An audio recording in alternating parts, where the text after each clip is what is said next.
1950년 7월 어느 날 미국 워싱턴 DC에 있는 한국 대사관에 전화가 걸려왔습니다. 장면이라는 대사가 직접 전화를 받았습니다. 여보세요, 한국 대사관입니다. 그랬더니 어느 젊은 청년의 목소리가 들렸습니다. 여보세요, 저는 한국에서 유학을 온 전영청이라고 합니다. 대사님께 부탁이 있어서 긴히 전화를 드렸습니다. 조국의 전쟁이 지금 휘말렸으니 그저 보고만 있을 수가 없습니다. 제가 군인으로 지원하겠습니다. 저를 한국으로 보내주십시오. 그 소리를 듣자 대사는 말문이 콱 막혔습니다. 가슴이 뭉클하고 눈물이 핑 돌았습니다. 전쟁이 일어나면 밥 먹고 살만한 사람이라면 자식들을 다 할 수만 있으면 미국으로 빼돌리는 세상에 우리 조국에도 이런 애국적인 젊은이가 있단 말인가. 눈에 이슬이 맺혔습니다.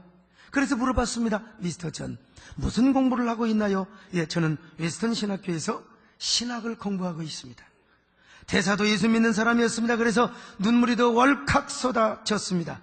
그러나 대사가 마음을 가다듬고 미스터 전을 타이릅니다.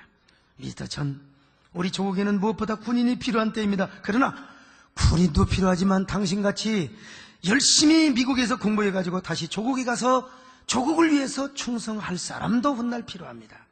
대사님, 우리 조국의 국토가 없어지면 어디 가서 무엇을 하겠습니까?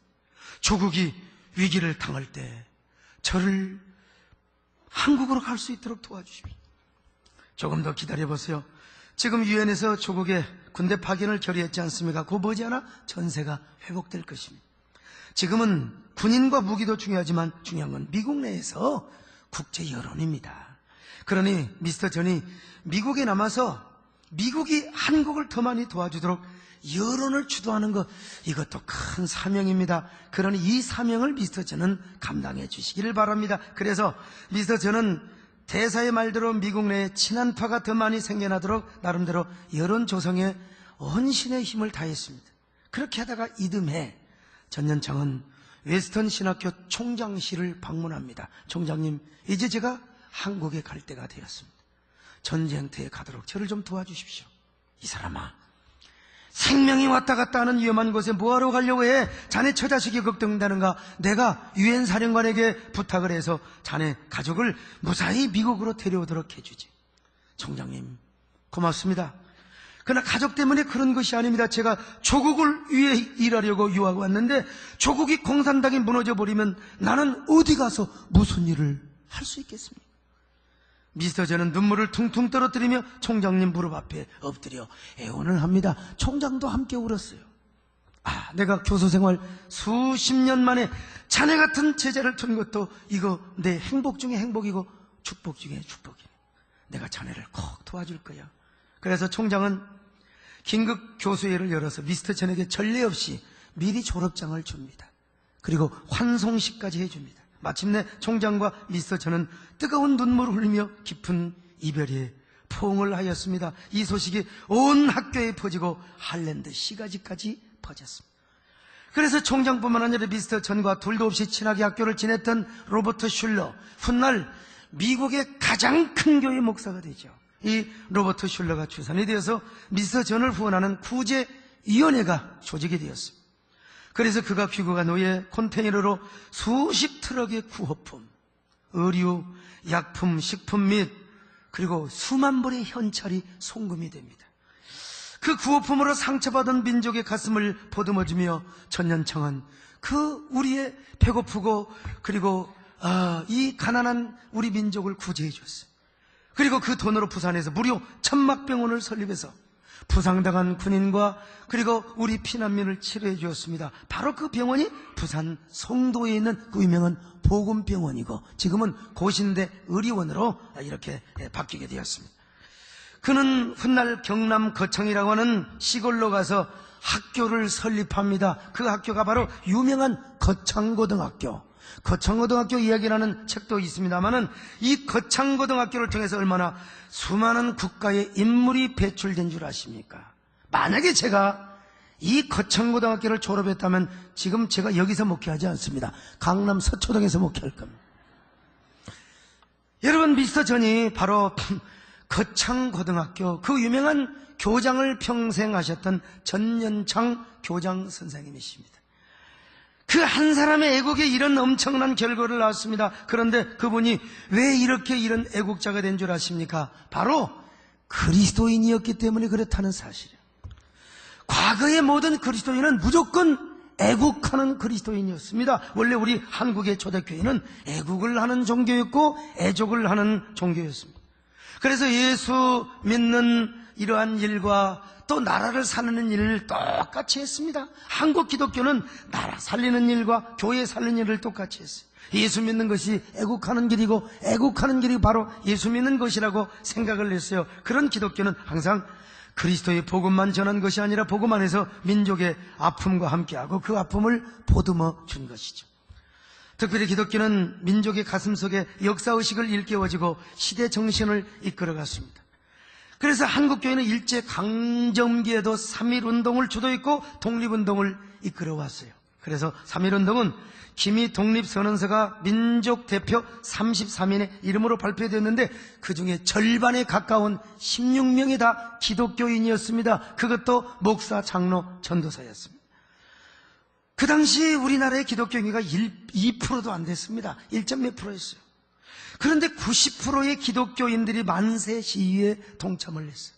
더구나 원래는 대한독립선언 발표를 고종의 장례일 전날인 3월 2일에 하려고 했습니다. 그런데 그날이 주일이었어요. 그래서 기독교, 한국교계의 요청으로 하루 앞당겨서 바로 3.1절, 그러니까 3월 1일에 독립선언서를 낭독을 해서, 그러니까 이 3.1운동은 바로 교계가 주도했다, 한국교계가 주도했다고 해도 과언이 아니라 이 말이죠. 3월 1일 서울 태화관에서 독립선언서가 낭독되고 있던 시각에 평안북도 의주지방에 있는 서북교에서는 유여대 목사의 진도 지휘에 따라서 전 교인이 의주 시내로 막 뛰쳐나가서 대한독립 만세를 외쳤습니다. 또한 장로교 총회장인 김선두 목사는 평양 숭덕학교 교정에서 독립선언식과 함께 만세 시위를 주도합니다. 또한 평안도 강서군에 있는 사천교회 담임 목사님인 송형근 목사도 130명의 교인들을 데리고 나가서 태극기를 들고 대한독립망세를 외쳤습니다. 그러니까 원장교회가 함께 따라했고 지역의 모든 교회가 일어났으며 이 일을 목격한 군중들이 믿지 않는 사람들까지 다 나와서 태극기를 들고 만세 시위를 하게 된 것입니다. 이 일로 삽시간에 만세를 보는 사람은 그 지역에서 3,000명, 여러분 옛날에 3,000명이 얼마나 대단한 수준. 유언의 불길처럼 전국에 파급되기 시작한 만세운동은 그 불길이 평양과 의주를 시발로 해서, 좀 발음이 좀 이상합니다. 선천, 정주, 안주, 그리고 진남포, 원산, 그리고 해주와 사리원, 연백 등으로 계속 이어져 갔다는 거예요. 남쪽에서는 기독교인들이 선도가 되어서 만세운동이 뜨겁게 진행이 되었습니다. 파고다 공원에서는 경신학교 출신 정재영 전도사가 4,000여 명의 군중 앞에서 독립선언서를 낭독하고 독립만세를 선청하였습니다. 그래서 만세운동이 서울 전역으로 확대가 되었습니다. 이것이 계속 확산이 되어 대구에서는 3월 8일 남산교회 이만진 목사의 주도하에 만세운동이 진행됩니다. 부산에서는 3월 11일 일신여학교 학생들과 기독교인들이 만세운동을 막 선도해 나가서 막 시내로 번져갑니다. 전주에서는 3월 13일 기독교인들과 신흥학교 학생들이 주도가 되어 태극기를 들고 시내로 쏟아, 지금도 여러분 저 전주에 가면 신흥학교라고 아주 기독교 학교 좋은 학교가 있습니다. 천안에서 있었던 유관순 누나 만세운동이야 뭐 초등학생도 다 알고 있는 사실이 아닙니까? 그녀는 천안 연기 진체를 돌아다니며 대한독립 만세운동을 주도하다가 체포되어 감옥에 갇혔습니다. 그리고 옥살을 하였습니다. 이외에도 3.1운동에 참여했다가 감옥에 갇힌 서울 안동교회 김백원 목사, 승동교회 차상진 목사, 연동교회 함태영 조사, 양평 지평교회 김경덕 조사, 남대문교회 이갑성, 김원벽 등 이루 말할 수 없을 정도로 여러분 많습니다. 이처럼 일제강점기에 우리 그리스도인들은 다 애국자였습니다. 더구나 목사, 전도사, 장로는 무조건 애국 활동을 한 것입니다. 저 만주에서 경신 참변을 비롯해서 김명시 고경자, 이거는 우리 김민호 집사님의 제가 이 조언을 받고 말씀을 드리는, 특별히 여러분 암살이라는 영화 보셨잖아요. 암살. 거기에 전지현이 역을 한 남자연이라고 하는 이 뭡니까, 말 타고 다니면서 저격을 했던 이 대단한 항일 열사요. 다 이분들이 말이요, 이 만주에서 활동했던 독립투사들의 대부분이 다 여러분 기독교 신앙을 가지고, 기독교적인 정신과 혼을 가지고 독립운동을 했다는 사실. 우리는 이 암살이라는 영화를 그냥 재미있게만 봤지만 바로 참 남자연이라는 그 실화를 그렇게 만들어냈던 거예요. 그분들이 얼마나 우리 민족의 열사 노릇을 얼마나 항일 정신운동에 그야말로 뭡니까, 빨치산 역할을 했던, 그런 빨치산이란 말은 뭔 말이냐, 공산당이란 말이 아닙니다. 숨어서 독립운동을 주도했던 그런 위대한 열사들이었어요. 그런 애국의 혼으로 뭉쳤던 한국교회는 3.1운동을 주도하고 만세운동을 이끌어갔어요. 그러니까 3.1운동의 정신이 기독교 정신이라고 해도 과언이 아니란 말이에요. 그 결과 3.1운동으로 인해서 한국교회는 얼마나 고난을 겪어야 했는지 몰라요. 일제로부터 엄청난 박해와 핍박을 받습니다. 사실 타종교는요, 어느 타종교라고 말할 수는 없지만 친일주의로 나갔습니다. 신사참배도 미리서 그냥 환영을 해버리고 말았어요. 그러나 기독교는 3.1운동 이후에 끝까지 일제에 저항을 했어요. 그래서 신사참배를 안 하고 옥고를 치르거나 순교를 하는 사람들이 여러분 얼마나 많았는지 몰라요. 특별히 주기철 목사님 같은 분이 그랬습니다. 일사각오로 저항을 하다가 순교를 하신 것입니다. 아녀자에게는 정절의 의무가 있듯이 우리 기독교인들에게는, 신앙인에게는 믿음의 정절이 있어야 한다며 끊임없는 신앙의 정절을 지켰습니다. 신사참배를 거부했어요. 그러다가 아무런 죄도 없이 5번의 투옥을 당하며 갖은 고문을 당합니다. 일제에게는요, 주기철 목사의 신사참배 거부가 단순히 종교적 신념으로는 받아들이는 게 아니요, 이거는 그야말로 이 천황 통치를 거부하는 독립운동으로 받아들여졌기 때문에 주기철 목사를 그렇게 혹독하게 핍박을 했다. 주 목사님은 칼날이 나를 기다리고 있는 한 내가 그 칼날을 향하여 나아가리라고 외치며 신사참배를 거부하다가 결국 감옥에서 옥살을 당하신 것입니다. 이러한 주기철 목사님의 일대기를 담은 영화가 일사각오라고 하는 제목으로 말이죠, 이제 3월 17일에 대개봉을 합니다. KBS 홀에서 영화 시사회를 가졌는데 온통 눈물바다를 이루었습니다. 그만큼 주 목사님의 그 삶과 그 혼과 정신이 오늘 우리를 부끄럽게 하고, 과연 나도 목사이지만 그분의 발 뒤꿈치라도 따라갈 수 있을까? 오늘 그 산적인 교회 모습을 보면은 우리의 부끄러운 자화상이 그냥 저절로 그냥 떠오른다는 겁니다. 주기철 목사님 뿐입니까? 고 안희숙 여사는요, 20살 때에 일제 신사참배를 반대하다가 일본으로 끌려갑니다. 일본 순사는 그녀를 거꾸로 매달아 놓고 그의 자서전에 의하면은 고춧가루를 물에 타서 콧구멍과 눈에 넣으며 온갖 고통을 다 주었습니다. 그러면서 신사참배를 강요하였지만 그녀는 절대로 굴복하지 않습니다. 워커팔로 그 연약한 여인의 그 젖가슴을 짓밟으며 옷을 찢고 온갖 횡포와 온갖 성적인 희롱을 다합니다. 그러나 그녀는 끝까지 오직 임을 향한 일편단심, 하나님만 섬기겠다고 고백합니다. 그러면서 또다시 일본 순사가 안희숙 여사의 목을 지근지근 밟으며 가슴팍을 차면서 그렇게 신사참배를 하라고, 일본 신사를 향하여 절을 하라고. 그때 안희숙 여사는 고통의 몸부림을 치면서 이렇게 고백합니다. 순사 선생님, 이미 나는 예수님께 절을 다 해버렸어.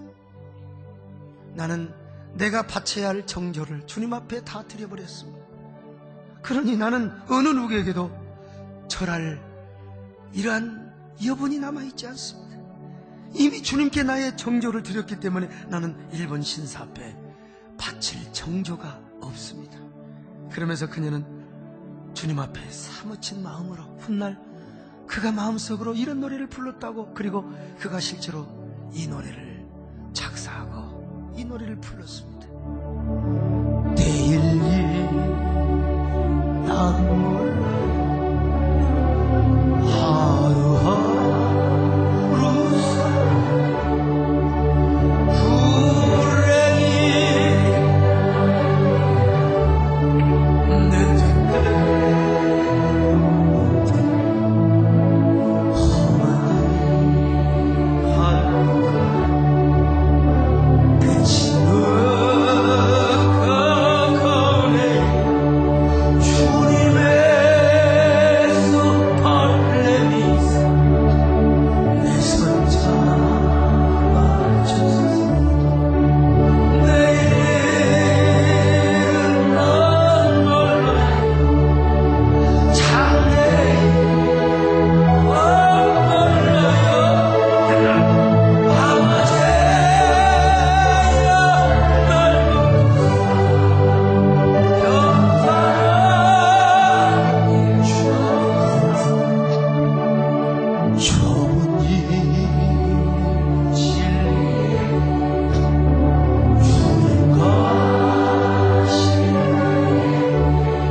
곁에 핍박과 해위에 견디다 못해 조선 예수교 장로회도 마지못해 1939년입니까? 아무튼 신사참배를 결정합니다. 그러나 여러분, 애당초 친일파로 가는 게 아니라, 신사참배를 애당초 환영하는 게 아니라, 견디다 못해 이 정치 목사들이 어쩔 수 없이 한국교회를 보호한다고 하는 이 명분으로 신사참배를 결정한 수치가 있는 건 사실입니다. 그러나 깨어있는 기독교인들은 신사참배하지 않았습니다. 오히려 깨어있는 믿음의 선각자들은 끝까지 일제에 저항을 하며 독립운동을 선도했습니다. 늘상 이야기하지만 애국지사 남공학 장로님 같은 분은 여러분 이렇게 외쳤지 않습니까? 삼천리반도 금수강산, 동포 여러분, 하나님이 주신 동산이니 우리 민족이여 한동포여 독립운동하러 갑시다. 그렇게 하다가 너무 이렇게 일제의 핍박이 그렇게 심하다 보니까 이제는 뭐라고 한 줄 아세요? 일하러 갑시다. 그게 뭐냐? 독립운동하자는 거예요. 근데 그게 바로 찬송가로 편입이 되어 있습니다. 이게 여러분 우리가 부르는 찬송가 기원이 여기서, 뿌리가 여기서 나왔다는 걸 아셔야 돼요. 여러분요.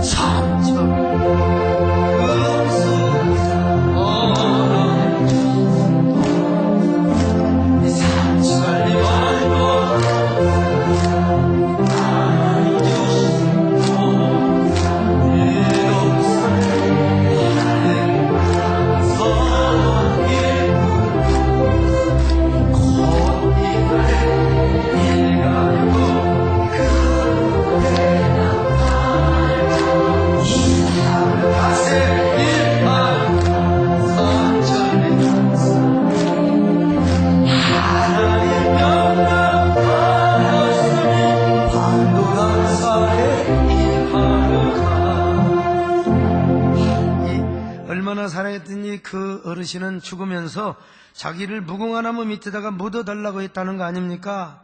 황성신문에 주필이었던 이 황성신문 하면은 아까 간증을 했던 황성숙 집사님이 생각이네. 황성숙, 아까 김철수, 이분들은 진짜 맨손으로 시작했는데, 아니 그 쭈꾸미 집에 실제로 가보면 1시간 동안 줄을 섭니다. 1시간 동안요. 그 쭈꾸미 한 그릇 먹으려 나 같으면 에라이 내 1시간을 왜 기다리냐. 그러나 우리 탁 분당 수지 죽전에 사는 먹성이 충만해가지고 아주 쭈꾸미를 기어이 먹으려고 번호를 타고 줄을 선다는 사실이요. 근데 저는 가면 그냥 먹습니다, 여러분. 그런데 이 황성신문에 출필했던 한 장로님은 조선인들이여 술을 넣을 때는 다른 술을 넣지 말고 무궁화를 술을 넣으라고, 이것이 바로 애국의 하나의 혼이고 당시의 시대 정신이었죠. 신채호 선생 역시 매일 아침 세수를 할 때마다 대야에 물을 떠놓고 뻣뻣이 수술을 했다는 거요. 뻣뻣이 세수를 했다는 거요. 그 모습을 본 이광수 선생이 왜 세수를 그렇게 하느냐 묻자 이렇게 말을 했다는 거. 나는 대한조선이 독립을 하는 그날까지 나는 허리를 굽히지 않을 것입니다. 아주 허리 좀 굽히면 어떻습니까? 맨날 옷이 젖을 거 아니에요. 그 쓸데없는 자존심 같지만, 그러나 그 시대로서는 바로 우리 선각자들의 시대 정신이고 사상이었다는 거요. 바로 기독교 정신에서 이런 애국운동을 했다는 거 아니겠습니까? 그런데 일제의 핍박이 너무나 참혹하고 계속해서 그 핍박이 지속되면서 많은 교회가 문을 닫습니다. 못을 박아버려 아예. 교회에서 예배 보지 말라고 말이죠. 특별히 제암리 같은 경우, 저 산정한 교회 같은 경우 말이죠. 이 제암리 교회 같은 경우는 그 제암리에서 막 그 독립운동하고 만세삼창했다고 이 세상에 교인들을 모으라고. 물론 거기는 천도교, 나도 몰랐어요. 나 우리 교회사 교수들에게만 제가 공부를 하기 때문에. 그런데 거기에 천도교인도 천도교인들도 사실은 함께 우리 그 독립운동을 막 했기 때문에요. 예? 그런데 그때 그 장면을 목격한 할머니가 있었답니다. 그리고 그 할머니의 진술을 토대로 해서 논문을 써서 박사학위를 받은 분이 바로 그 교회 지금 현재 담임 목사인데, 다 모아놓고 거기서 유리 창문으로 튀쳐나오는 사람은 불을 질러놓고 여러분 총을 쏴서 죽였대요. 그러자 할 수 없이 죽음을 이제 인생을 포기한 교인들이 거기서 서로 나란히 손을 잡고 기도하며 찬송을 부르고 죽었대요. 그래서 교회가 타지고 나서 가서 보니까 그 기독교인들은 따로 이렇게 딱 모아서 죽어있는 모습이 발견이 됐다는 거예요. 근데 그 할머니에 의하면 노래를 불렀는데 불구덩이 속에서도 그 노래는 딱 네 주를 어쩌고 저쩌고 하더라는 거예요. 여러분 그 찬송은 성경에, 우리 찬송에 하나밖에 없습니다. 네 주를 가까이 하게 하면 십자가 짐 같은 고생이나. 사실 타이타닉의 그런 모습이 우리 제암리 교회에서 재현됐다고 할 수도 있지 않겠습니까? 네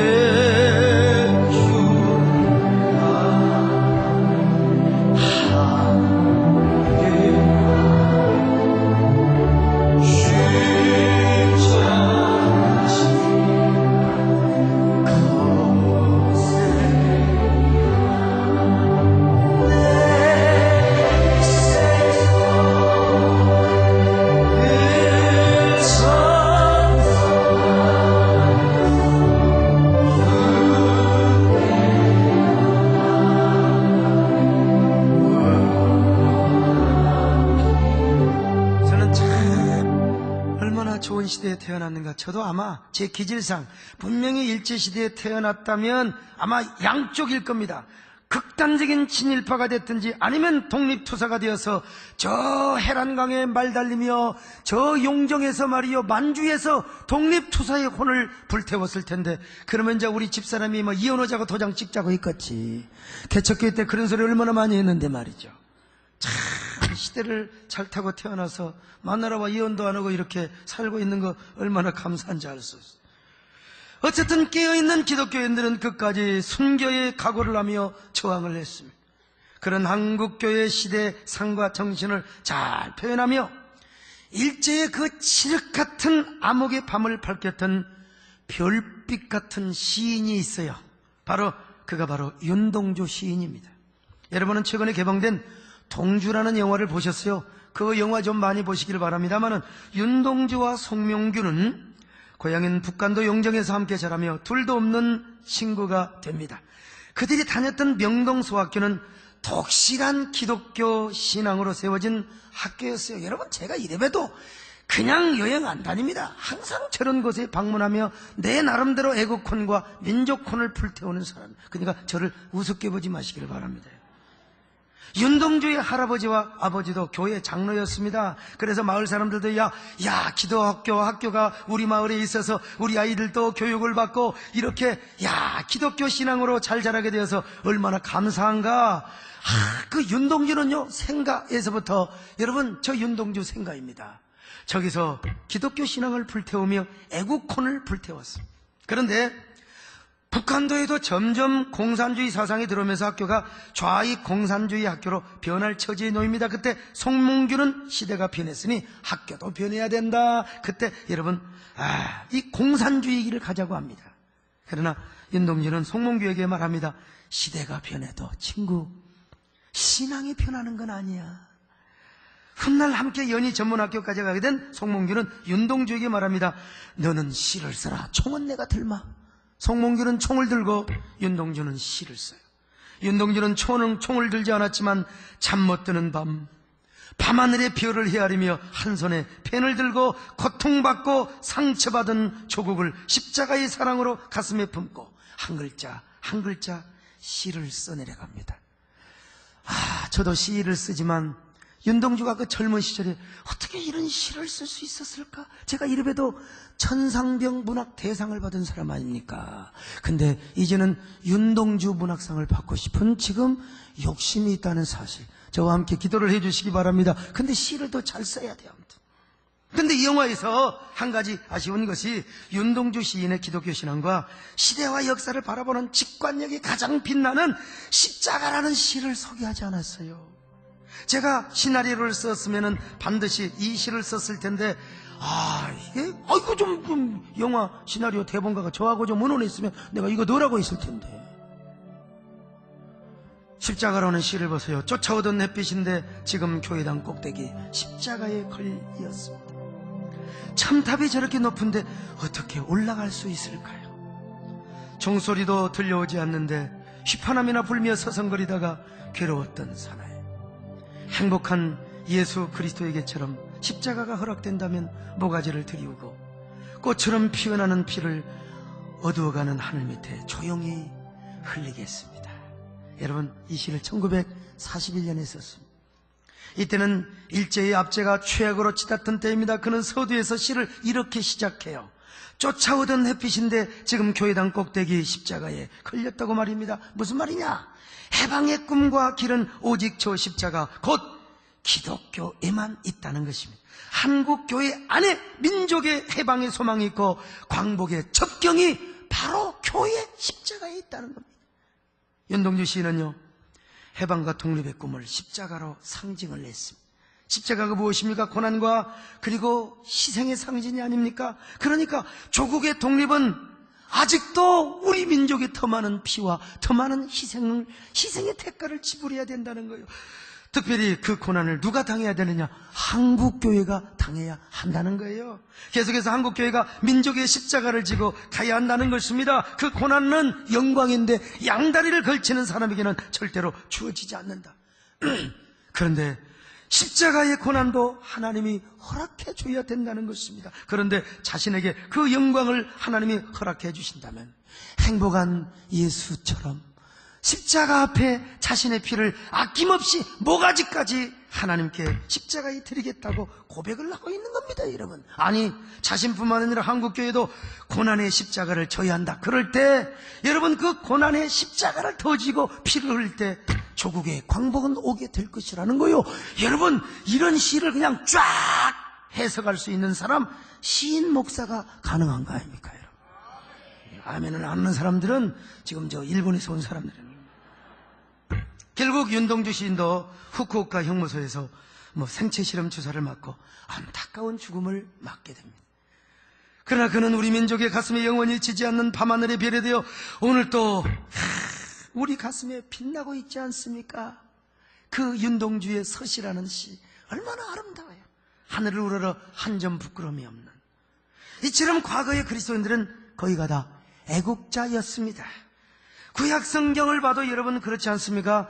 이스라엘 백성들이 애굽의 압제하에 있었습니다. 그런데 이스라엘 백성들도 독립운동을 하였습니다. 모세가 저 바로왕에 가서 내 백성을 보내시오. 그러면 막 이스라엘 백성들이 막 박수치며 응원을 하고 기도합니다. 이것이 바로 무엇입니까? 이스라엘의 독립운동이나 마찬가지였어요. 이 일로 인하여 이스라엘은 더 고난을 당합니다. 모세 때문에 얼마나 고난을 당한지 몰라요. 그래서 모세가 하나님 앞에 다 백성들을 생각하면 미안해서 하나님께 항변을 합니다. 하나님, 왜 나를 불렀습니까? 왜 저를 불러서 저로 하여금 백성들이 학대를 당하게 하십니까? 주님, 약속이 다르지 않습니까? 저를 통하여 민족을 구원한다고 약속했지 않습니까? 모세가 오늘 본문에서 하나님께 항변을 하고 있습니다. 자, 출애굽기 5장 22절 23절 시작. 모세가 여호와께 돌아와서 아뢰되 주여 어찌하여 이 백성이 어찌하여 너를 보내셨나이까? 내가 바로에게 들어가서 주의 이름으로 말한 후부터 그가 이 백성을 더 학대하며 주께서도 주의 백성을 구원하지 아니하시니. 모세도 사람이기 때문에 이런 항변을 했습니다. 그러나 하나님은 분명히 출애굽기 6장에서 모세야 걱정 마라, 나는 한번 약속하면 반드시 이루시는 하나님이다. 내가 이스라엘을 구원해 줄 것이다. 한국교회도 마찬가지였습니다. 민족 독립을 외칠 때 얼마나 많은 핍박을 당했습니까? 얼마나 많은 고난의 십자가를 졌습니까? 그러나 그 일로 인해서 한국교회가 너무나 고난을 당했어요. 우리 민족도 마찬가지입니다. 한국교회와 독립운동 지도자들이 독립운동을 하면 할수록 한국교회 우리 민족은 더 엄청난 시련을 당했단 말이죠. 주기철 목사님이 신사참배를 안 하면 안 할수록 산정의 교회가 얼마나 박해를 받아야 했습니까? 한국교회가 3.1 운동을 안 했으면 그토록 엄청난 핍박을 당하지 않았지 않겠습니까? 그래서 모세처럼 한국교회 지도자들도 마음속으로 이런 항변을 했을지도 모릅니다. 제가 그런 문서를 본 적은 없지만 하나님, 도대체 왜 한국교회를 이대로 버려두십니까? 우리 민족을 왜 이런 고난의 풀무불 속으로 빠지게 한단 말입니까? 우리가 이렇게 애국활동을 하고 독립운동을 하는 것이 잘못이란 말입니까? 왜 하나님은 이 민족과 우리 한국교회를 구원해 주지 않습니까? 차라리 독립운동을 하지 않았더라면 한국교회와 우리 민족이 이런 고난을 당하지 않았을 것 아닙니까? 하면서 하나님께 아마 항변을 했을지도 몰라요. 이건 저의 상상입니다. 주기철 목사님의 책을 보더라도 전원에 의하더라도 주기철 목사님 이런 말을 했다고 하지는 않지만, 그러나 그가 옥살을 당하기까지 그도 인간인데 인간으로서의 주기철의 갈등이 왜 없었겠습니까? 하나님, 도대체 나는 누구입니까? 내가 주기철 영화를 만든다면 나는 이런 갈등을 한번 묘사해 주고 싶어. 제가 지금 신사참배를 반대하고 감옥에 들어와 있는 것이 과연 잘한 일입니까? 못한 일입니까? 도대체 저 때문에 삼정연교회가 당하는 수모와 한국교회가 당하는 수난은 뭐라고 설명할 수 있습니까? 왜 하나님은 저를 이 시험과 고통에서 구원해 주시지 않는단 말입니까? 왜 이렇게 이 민족을 이대로 버려두십니까? 이건 저의 상상에 불과합니다만 주 목사님 그랬단 말은 아니고 아마 나 같으면 그랬을 겁니다. 주기철 목사님도 인간인데, 아니 여러분, 모세 같은 지도자도 이런 항변을 했는데 말이죠. 그러나 바로 이런 기독교인들의 애국활동과 독립운동 지도자들의 처절한 헌신 때문에 마침내 1945년 8월 15일 그 감격적인 8.15 광복을 맞게 된 줄로 믿습니다. 그래서 오늘 우리가 광복의 영광을 누리며 평화로운 세상에서 살아가고 있다 이 말이에요. 그리고 한국교회가 3.1운동과 독립운동, 그리고 조국의 근대화에 앞장서며 민족의 정신적 기초요 희망이 되었는데, 그 이상하게 우리 한국교회는 말이죠, 오늘날 욕을 먹고 있습니다. 맨날 욕만 먹고 있습니다. 왜 그렇습니까?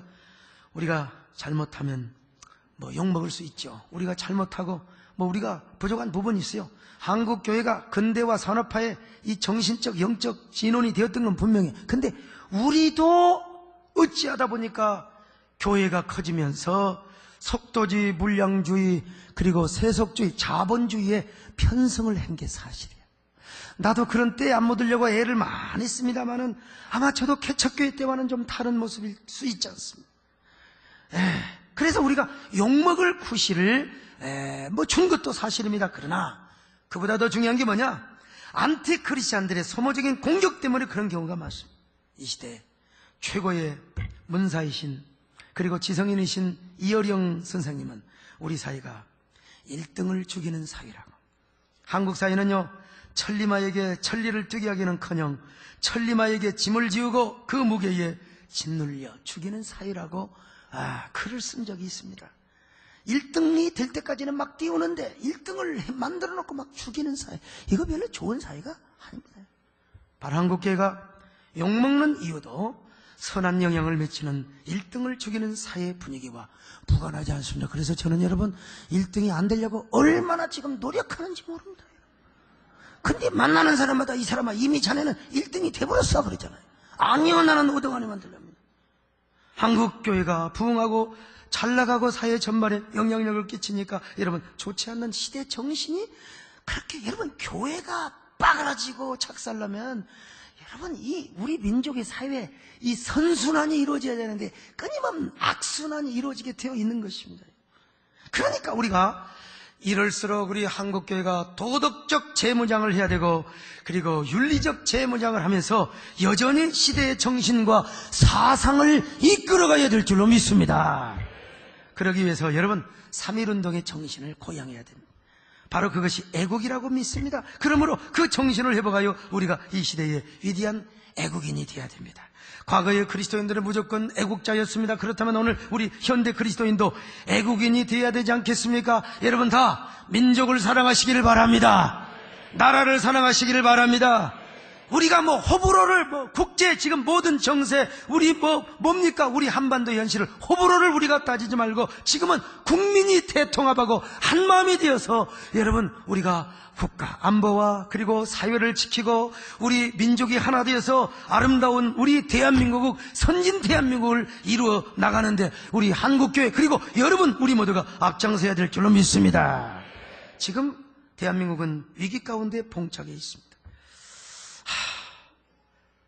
3.1운동 때는 종교까지도 하나가 되었습니다. 물론 종교의 본질은 저는 하나가 될 수 없다고 봅니다. 더구나 구원에 권한한 예수 그리스도를 빼고 어떻게 구원을 말할 수 있겠습니까? 여러분 구원에 관한한 여기 소목사는 예수 그리스도를 통해서만 임하고 반드시 교회를 통해서 하나님의 구원과 축복이 있음을 믿습니다.